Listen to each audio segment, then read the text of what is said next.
Hello everyone, welcome to our YouTube channel All in One Vibes. ಯಾರ್ಯಾರೆಲ್ಲ video ನೋಡ್ತಿದ್ದೀರಾ ಹಾಗೆ ಒಂದು ಲೈಕ್ ಕೊಡಿ, ಸಬ್ಸ್ಕ್ರೈಬ್ ಮಾಡ್ಕೊಳ್ಳಿ, ಪಕ್ಕದಲ್ಲಿರೋ ಬೆಲ್ ಐಕನ್ನ ಕ್ಲಿಕ್ ಮಾಡಿ. ಇವತ್ತು ನಾವು ಅಂಗಡಿಲಿ ಸಿಗುವಂಥ ಪನ್ನೀರ್ನ ಮನೆಯಲ್ಲೇ ಬರೀ ಮಿಲ್ಕ್ ಪೌಡರ್ನ ಯೂಸ್ ಮಾಡಿಬಿಟ್ಟು ಹೇಗೆ ಮಾಡೋದು ಅಂತ ತೋರಿಸ್ತಾ ಇದ್ದೀನಿ. ಫಸ್ಟಿಗೆ ನಾನು ಒಂದು ಬೌಲಷ್ಟು ಮಿಲ್ಕ್ ಪೌಡರ್ನ ತೊಗೊಂಡಿದ್ದೀನಿ. ನಾವು ಯಾವ ಬೌಲಿಂದ ಮಿಲ್ಕ್ ಪೌಡರ್ನ ತೊಗೊಂಡಿರ್ತೀವಿ ಅದೇ ಬೌಲಿಂದ 3 ಬೌಲಷ್ಟು ವಾಟರ್ನ ತೊಗೋಬೇಕು. ಅದು ವಾಟರ್ನ ಸ್ವಲ್ಪ ಬಿಸಿ ಮಾಡಿಬಿಟ್ಟು ಹಾಕೋತಾ ಇದ್ದೀನಿ. ಅಂದರೆ ಹಾಲು ಪೌಡರಲ್ಲಿ ಏನೂ ಗಂಟು ಆಗಲ್ಲ ಅಂತ ಅನ್ನೋ ಕಾರಣಕ್ಕೋಸ್ಕರ ನಾನು ಚೆನ್ನಾಗಿ ಅದನ್ನ ಕಲಸಿ ಇಟ್ಕೋತಾ ಇದ್ದೀನಿ. ಒಂಚೂರು ವಾರ್ಮ್ ಮಾಡಿರೋ ವಾಟರ್ನ ಹಾಕ್ಬಿಟ್ಟು ಕಲಸಿ ಇಟ್ಕೋತಾ ಇದ್ದೀನಿ.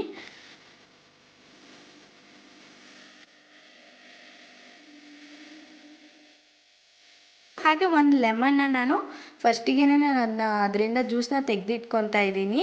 ಅದನ್ನ ಸ್ವಲ್ಪ ಸೋಸಿ ಇಟ್ಕೋಬೇಕು, ಯಾಕಂದರೆ ಅದು ಇಲ್ಲೆಲ್ಲ ಬಿದ್ದರೆ ಚೆನ್ನಾಗಿ ಬರಲ್ಲ ಪನ್ನೀರು. ಅದಕ್ಕೋಸ್ಕರನೇ ನಿಂಬೆ ರಸನ ತೆಗೆದಿಟ್ಕೊತಾ ಇದ್ದೀನಿ. ಅದಕ್ಕೊಂದು 2 ಸ್ಪೂನ್ ನೀರನ್ನು ಹಾಕ್ಬಿಟ್ಟು ಅದಕ್ಕೆ ಇನ್ನೊಂದು ಅರ್ಧ ಲೋಟದಷ್ಟು ನೀರನ್ನ ಹಾಕಿ ಮಿಕ್ಸ್ ಮಾಡಿ ಇಟ್ಕೊತಾ ಇದ್ದೀನಿ.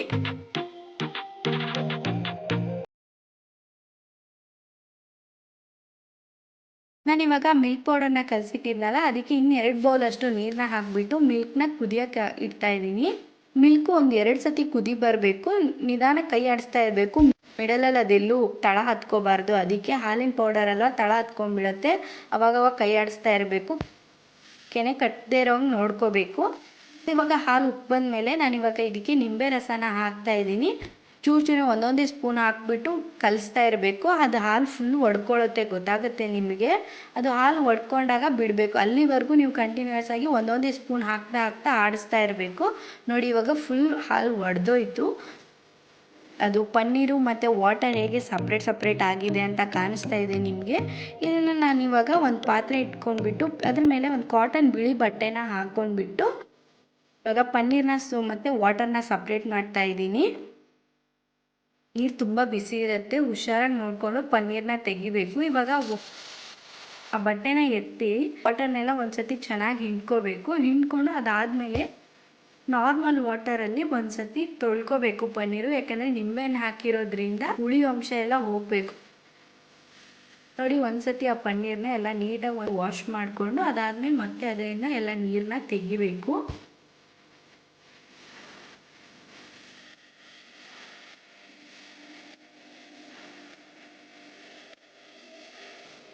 ಚೆನ್ನಾಗಿ ಪನ್ನೀರಿನ ನೀರೆಲ್ಲ ತೆಗೆದ್ಬಿಟ್ಟು ಅದು ಯಾವ ಶೇಪಿಗೆ ಬೇಕೋ ಆ ಶೇಪಲ್ಲಿ ಅದನ್ನ ಒಂಚೂರು ಅಗಲ ಮಾಡಿ ಅದ್ರ ಮೇಲೆ 2 ಅವರ್ಸ್ ವೇಟ್ನ ಇಟ್ಟರೆ ಸಾಕಾಗುತ್ತೆ.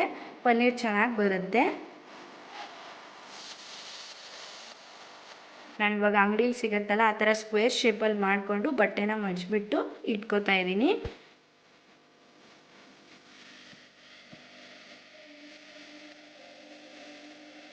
ಕೆಳಗಡೆ ಹೋಲಿರೋ ಪಾತ್ರೆನ ಇಟ್ಕೊಂಡ್ಬಿಟ್ಟು ಅದ್ರ ಮೇಲೆ ಪನ್ನೀರ್ನ ಇಟ್ಟು ಅದ್ರ ಮೇಲೆ ಒಂದು ಕುಕ್ಕರಲ್ಲಿ ಫುಲ್ ವಾಟರ್ನ ಹಾಕಿಬಿಟ್ಟು ಇಡ್ತಾ ಇದ್ದೀನಿ. ಅಂದರೆ ಪನ್ನೀರ್ ವೇಟಿಗೆ ನೀರೆಲ್ಲ ಬಿಟ್ಕೊಳ್ಳುತ್ತೆ ಅಂತ.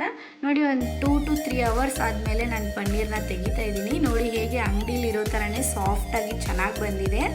ನೋಡಿದ್ರಲ್ಲ ಮನೆಯಲ್ಲೇ ಹೇಗೆ ಪನ್ನೀರ್ ಮಾಡೋದು ಅಂತ. ವಿಡಿಯೋ ಇಷ್ಟ ಆಗಿದ್ರೆ ಲೈಕ್ ಕೊಡಿ, ಹಾಗೆ ನಿಮ್ಮ ಫ್ಯಾಮಿಲಿ ಫ್ರೆಂಡ್ಸ್ಗೆ ಶೇರ್ ಮಾಡಿ. ಮತ್ತೆ ಹೊಸ ರೆಸಿಪಿಯೊಂದಿಗೆ ಬರ್ತೀವಿ. ಅಲ್ಲಿವರೆಗೂ ನೋಡ್ತಾ ಇರಿ. ಇದು ಆಲ್ ಇನ್ ಒನ್ ವೈಬ್ಸ್.